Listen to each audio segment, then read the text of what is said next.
Hello everyone, मैं हूं आपका दीपक भैया। आज हम लोग देखेंगे एक ऑथेंटिक टाइम टेबल को। आप वही हो ना जो इस तरह का टाइम टेबल बनाते हो और शिकायत करते रहते हो कि भैया हमारा टाइम टेबल फॉलो नहीं होता है। हम टाइम टेबल तो बना लेते हैं, दीवार पर भी चिपका देते हैं, लेकिन हमारा टाइम टेबल फॉलो नहीं हो पाता है। तो आप में से कुछ स्टूडेंट क्या करते हैं, इस तरह का टाइम टेबल बनाएंगे कि 5 बजे उठना है, 5 से 5:30 ब्रश करना है, फ्रेश होना है, 6 से 7 ब्रेकफास्ट करना है, 7 से 8 स्टडी करना है, एक्सेट्रा एक्सेट्रा। और ऊपर एक टैग डाल देंगे टाइम टेबल, टाइम टेबल। और आप सोचते हो कि मेरा टाइम टेबल बन गया, लेकिन मैं एक बात बताऊं, यह सबके सब बकवास है। यह सबके सब बकवास है। इस तरह का टाइम टेबल ना आप कभी फॉलो नहीं कर पाओगे अपने जीवन में, क्योंकि आप अकेले नहीं हो। एक ट्रूथ है, एक बहुत बड़ा सच है कि इस तरह का टाइम टेबल जो भी बनाते हैं ना उसका फॉलो नहीं हो पाता है। क्योंकि आप इसमें देखो, कहीं भी यह लिखा हुआ नहीं है कि हम कितना चैप्टर बचा है, हमारा कितना हमारा टाइम बचा है। क्योंकि यह दोनों पता होना चाहिए कि कितना समय बचा है, उसमें कितना चैप्टर पढ़ना है। और अगर आप इतना समय में इतना चैप्टर नहीं पढ़ते हो तो आप समय से पीछे जा रहे हो। तो टाइम टेबल में आपका मेन चीज तो लिखा ही नहीं है, तो कैसे आपको फोकस रहेगा कि हमको इतना बजे उठना ही है। आपको 5 बजे उठना है लिख दिए और पता चल रहा है अगले दिन आप 6 बजे उठ गए, या 2-3 दिन तो फॉलो हुआ, लेकिन उसके बाद कोई इसका वैल्यू नहीं रह गया, हम फॉलो नहीं कर पाते हैं। लिखा का लिखा, चिपकाया का चिपकाया रह जाता है हमारा दीवार पर। तो इस तरह का टाइम टेबल आप कभी फॉलो नहीं कर पाओगे। उसके बाद स्टूडेंट का कुछ क्वेश्चन रहता है कि रात में पढ़े या दिन में पढ़े, कितना घंटा पढ़े और कितना घंटा सोए, पोमोडोरो टेक्निक क्या है, इसको कैसे यूज करें, खाना कम खाए, यह सब क्वेश्चन रहता है। आज इस वीडियो में हम एक एक चीज को सोल्व करेंगे और अंत में एक ऐसा टाइम टेबल बनाकर मैं दूंगा जो सबके लिए फादर ऑफ टाइम टेबल होगा, सबके लिए एप्लीकेबल होगा और एक ऑथेंटिक टाइम टेबल होगा, जिससे एक एक चीज आपका क्लियर हो जाएगा कि कितना हमको पढ़ना है, कैसे पढ़ना है, किस तरह का टाइम टेबल होगा। तो आप इस वीडियो में बने रहिए और इस सारा क्वेश्चन का जवाब मैं एक एक करके दूंगा, क्योंकि मैं खुद बोर्ड एग्जाम में 4 करके आया हूं और आप भी 4 दोगे अगर इस टाइम टेबल को अपना लिया तो आइए सबसे ऑथेंटिक टाइम टेबल हम लोग कुछ ही मिनट में देखते हैं। और अगर आप उसको अपना लेते हैं ना तो यकीन मानिए आप भी बोर्ड एग्जाम में 4 करके आओगे, 90%, 95% 4 करके आओगे। तो आइए देखते हैं। सबसे पहले हमारा टाइम टेबल में क्या होना चाहिए, एक गोल सेट होना चाहिए कि हमको तो इतना परसेंट लाना ही है, तभी आपका विजन क्लियर होगा। क्योंकि हमारा वाई क्लियर नहीं होना तो व्हाट क्लियर नहीं होता है, क्या करना है, कब करना है, कैसे कैसे करना है, कितना टाइम पर करना है, यह तभी हो पाएगा ना जब हमारा वाई क्लियर होगा। ठीक है, तो सबसे पहले क्या, तुम्हें एक गोल बनाना होगा, जिस गोल में लिखा होना चाहिए क्लियर कि हमको इतना परसेंट तो फोड़ना ही है। गोल सेट करना है सबसे पहले कि 90% तो बोर्ड में लाना ही है, या धरती उठ जाए, पाताल उठ जाए, पहाड़ टूट जाए, कोई फर्क नहीं पड़ता है, 90% तो लाना ही है। उसके बाद उसके नीचे हम लोग टाइम टेबल बनाएंगे। पहले आप अपना गोल सेट करो और ध्यान रखो गोल हमेशा बड़ा रखो। हम सोचेंगे कि यार 2 सीढ़ी चढ़ जाना है तो हम 2 ही चढ़ जाएंगे, लेकिन सोचना है कि 10 मंजिल तक दौड़ते हुए चढ़ना है। अगर पीछे देखोगे ना थक भी जाओगे बीच में, और पीछे देखोगे तो पता चलेगा अरे हाथ तो चढ़ गए हैं। तो इसी चीज को इसमें अपनाना है। गोल हमेशा बहुत बड़ा रखना चाहिए, गोल छोटा रहेगा तो कोई फर्क नहीं पड़ता है, आप बिना टाइम टेबल के भी उतना ला सकते हो। जब टाइम टेबल बना ही रहे हैं तो गोल हमारा बहुत बड़ा होना चाहिए।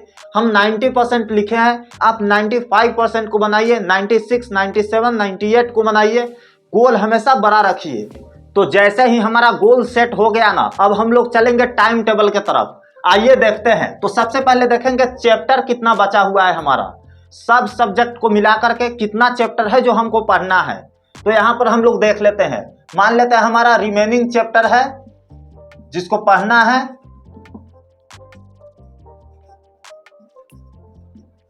रिमेनिंग चैप्टर है हमारा, मान लेते हैं एक्स चैप्टर।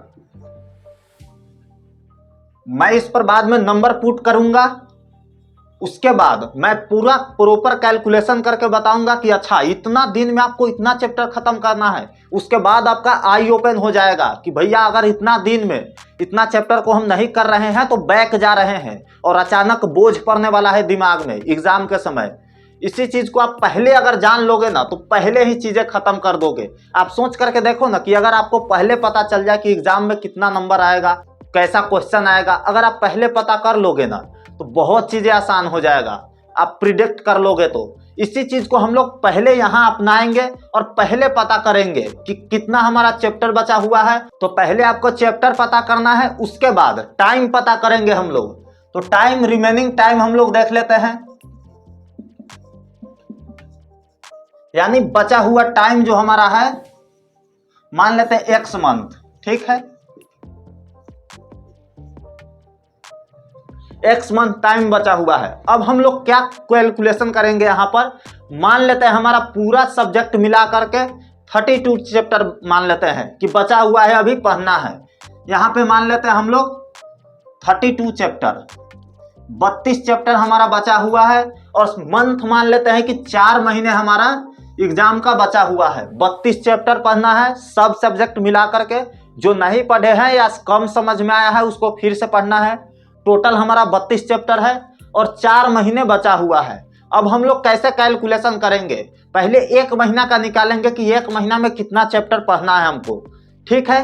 तो आइए 1 महीना में निकालेंगे। तो यहाँ पर सिंपल सा कैलकुलेशन है, इससे इसमें डिवाइड कर दीजिए, 4 8 जा 32, तो 8 चैप्टर हमारा स्टडी करना है इन अ सिंगल मंथ, ठीक है। तो 1 महीने में 8 चैप्टर हम लोगों को पढ़ना पड़ेगा, ओके।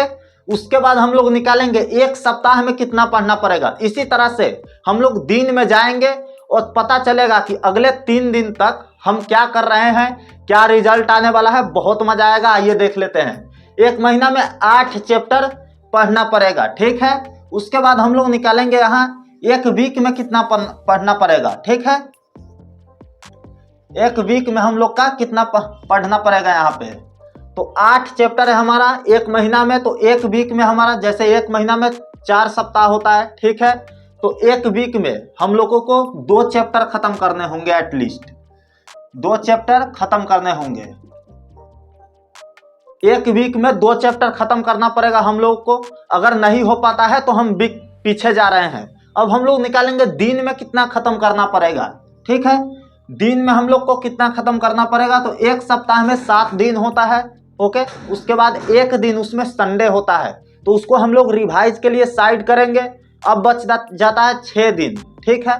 6 दिन में 2 चैप्टर खत्म करना है, तो 3 दिन में 1 चैप्टर खत्म करना पड़ेगा। 3 days इक्वल टू 1 चैप्टर। 3 दिन में 1 चैप्टर हम लोग को खत्म करना पड़ेगा, ठीक है।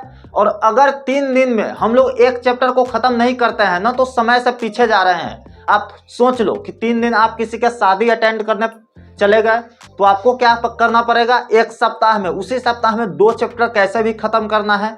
आप 3 दिन शादी में लगा दिए तो बचा 3 दिन, तो 3 दिन में आपको 1 चैप्टर खत्म करना था, लेकिन शादी में आप बिता दिए, तो आपको अगले 3 दिन में 2 चैप्टर खत्म करना होगा, जो आपको टफ लगेगा। और टफ वाकई में है, क्योंकि 3 दिन में 1 चैप्टर था, अब 2 चैप्टर हो गया। तो इस चीज को आपको ध्यान रखना है। अगर आप 3 दिन तक Insta reels, YouTube shorts, YouTube video देखते रह गए, फोन चलाते रह गए, नहीं पढ़ाई किए, तो आप 3 दिन पीछे चल गए। तो इस चीज को आप अपनाइए, बहुत फायदा होने वाला है। एक क्लियर कट पता चल जाएगा कि अच्छा इतना दिन में इतना चैप्टर पढ़ना है। इसी तरह से आप x के जगह जितना चैप्टर बचा है उतना को पुट कीजिए यहाँ पे। उसके बाद x मंथ के जगह पुट कीजिए। उसके बाद डिवाइड करके आप वैसे ही डेज में निकाल लीजिए कितना चैप्टर आपको कितना दिन में खत्म करना है। उसके बाद आपको पूरा से क्लैरिटी मिल जाएगा कि अच्छा इतना दिन में हमको इतना चैप्टर खत्म करना है, ओके। उसके बाद हम लोग आते हैं इस क्वेश्चन के तरफ कि रात में पढ़े या दिन में पढ़े। कोई स्टूडेंट होता है जिसको रात में पढ़ने में ज़्यादा मन लगता है, कोई होता है जिसको दिन में पढ़ने में ज़्यादा मन लगता है, रात को वह सोता है। तो डिपेंड करता है कि आप कौन से स्टूडेंट हो, जिसको रात में पढ़ने में मन लगता है या दिन में पढ़ने में मन लगता है। मैं अंतर्यामी तो हूँ नहीं कि सबका बता दूँ कि आप ये रात में पढ़ लो, आप दिन में पढ़ लो, ऐसा हो नहीं सकता है। आपको अपने गेस करना है कि रात में पढ़े या दिन में पढ़े। ठीक है। आप दिन में भी पढ़ते हो बहुत अच्छा है, रात में भी पढ़ोगे बहुत अच्छा है, लेकिन यह चीज टूटना नहीं चाहिए, ठीक है। दूसरा क्वेश्चन हमारा, कितना घंटा पढ़े और सोए? जरूरी नहीं है, जब आप इस चैप्टर को खत्म कर लोगे, अगर आप 3 दिन में यह चैप्टर आसानी से खत्म कर ले रहे हो तो बहुत अच्छा है। अगर आज 3 दिन में नहीं खत्म हो रहा है तो ज्यादा पढ़ना पड़ेगा, ज्यादा घंटा समय देना पड़ेगा और 3 दिन में ही खत्म करना पड़ेगा। अब मैं इसी एग्जाम्पल पर चलूंगा, क्योंकि सोच करके देखिए, आप 3 दिन में आपको एक चैप्टर खत्म करना है तो आप कितना घंटा पढ़ोगे? ऑब्वियस सी बात है, ज्यादा पढ़ना पड़ेगा। एक चैप्टर खत्म करना, उसका समराइजिंग करना, उसका ऑब्जेक्टिव सब्जेक्टिव क्लियर करना, एक एक थ्योरी को देखना, तो आपको बहुत समय लगने वाला है। इसलिए आप कम से कम 7 से 8 घंटा पढ़ाई तो करिए ही करिए। और अगर आप इतना कर रहे हैं तो इस लेवल को बढ़ाइए, ज्यादा कीजिए। और अगर आप कम कर रहे हैं तो इतना तक तो आ ही जाइए। 7 से 8 घंटा आपको पढ़ना ही है, इतना घंटा आपको समय देना ही पड़ेगा, तभी आप इस मार्क्स तक पहुंच सकते हो, ठीक है। और इतना घंटा शिद्दत से, इसमें फोन नहीं चलाना है, इधर उधर नहीं जाना है, सब कुछ काट करके इतना घंटा आपको समय देना पड़ेगा। पोमोडोरो टेक्निक का मतलब होता है कि हम आधा घंटा में 30 मिनट होता है, ठीक है। उसमें से हम लोग 5 मिनट ब्रेक लेंगे और 25 मिनट पढ़ाई करेंगे, ठीक है। जब भी 25 मिनट हो जाए हम लोग 5 मिनट का ब्रेक लेंगे, उसमें हम लोग टहल लेंगे, थोड़ा घूम लेंगे और फिर 5 मिनट बाद फिर आपको पढ़ाई करना है 25 मिनट, 25-25 मिनट पढ़ना है और 5-5 मिनट का ब्रेक लेना है। इसी तरह से आपको 8 घंटा पढ़ना है, ठीक है। हाँ, ध्यान रखिए कि उस 5 मिनट में आप फोन को मत उठाइए। फोन उठाने के बाद ऐसा लगता है कि 5 मिनट कब 15 मिनट में बदल गया, कब आधा घंटा में बदल गया, पता नहीं चलेगा। तो उस दिन का आपका रूटीन टूट सकता है। इसलिए आप कोशिश कीजिए कि उसमें फोन नहीं चलाना है। 7-8 घंटा आप शिद्दत से पढ़ाई कीजिए, उसके बाद आप फोन यूज करिए, जो भी करना है करिए। पहले आपको ये गोल क्लियर होना चाहिए कि 3 दिन में एक चैप्टर खत्म करना ही है तो करना ही है, ठीक है। इसी तरह से आप निकालेंगे कि इतना दिन में इतना चैप्टर करना है, ओके। लास्ट क्वेश्चन हमारा, खाना कम खाओ। ऐसा मिथ फैलाया गया है कि खाना कम खाओ। मान लेते हैं किसी का सेहत कमजोर है तो उसको तो और ज्यादा खाना चाहिए, अच्छा अच्छा हेल्दी फूड खाना चाहिए। तो इस चीज को आप थोड़ा सा देख लो, लेकिन हाँ, थोड़ा सा यह काम करता है कि आप भर पेट खा लेते हो तो आप गौर करते होंगे कि आपको नींद आने लगता है। तो जब भी आपको नींद आएगा तो ऑब्वियस सी बात है, आप 7-8 घंटा प्रोडक्टिव नहीं रह पाओगे, नहीं पढ़ाई कर पाओगे। इसलिए आप इस चीज से बचिए, थोड़ा सा कम खाइए, हेल्दी फूड खाइए जो आपको एनर्जेटिक रह सके, तभी आप इतना घंटा पढ़ाई में समय दे सकते हो। तो यह रहा आपका एक एप्रोप्रिएट टाइम टेबल, बहुत अच्छा से मैंने बताया। इस चीज को आप जरूर अपनाइए। आपका ऑथेंटिक टाइम टेबल यह है, ना कि यह कि ब्रश करना है, फ्रेश होना है। ऐसे अगर लिखोगे ना तो कभी आपका टाइम टेबल समय पर पूरा नहीं हो पाएगा, वैसे ही चिपकाते रह जाओगे, कभी पूरा नहीं कर पाओगे। तो इस टाइम टेबल को अपनाइए, एक क्लियर क्लैरिटी लाइए कि इतना दिन में इतना चैप्टर खत्म करना है, और अगर नहीं कर रहे हो तो पीछे जा रहे हो, ठीक है। उम्मीद है यह टाइम टेबल आपको पसंद आया होगा।